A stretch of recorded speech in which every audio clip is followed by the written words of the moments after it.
kulungan ng bagsak ng isang most wanted person matapos itong hainan ng warrant of arrest sa kasong 3 counts of rape sa Suralya, South Cotabato.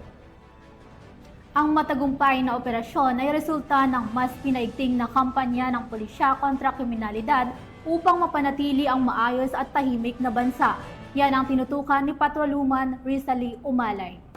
Ang 22 anyos na lalaki sa kasong 3 counts of rape sa isinagawang operasyon ng mga tauhan ng Surala Municipal Police Station sa Barangay Centrala, Surala, South Cotabato nito lamang Marso taong kasalukuyan. Kinilala ang sospek na si Alias Dir, residente ng nasabing barangay. Ayon sa ulat, naaresto ang sospek sa isinagawang operasyon ng pulisya sa bisa ng warrant of arrest sa kasong 3 counts of rape na walang inirekomendang piyansa. Ang Surala Municipal Police Station ay patuloy na pinapatupad ang kanilang mandato na panagutin sa batas ang mga taong nagkakasala at sumisira sa kaayusan at katahimikan ng kanilang nasasakupan.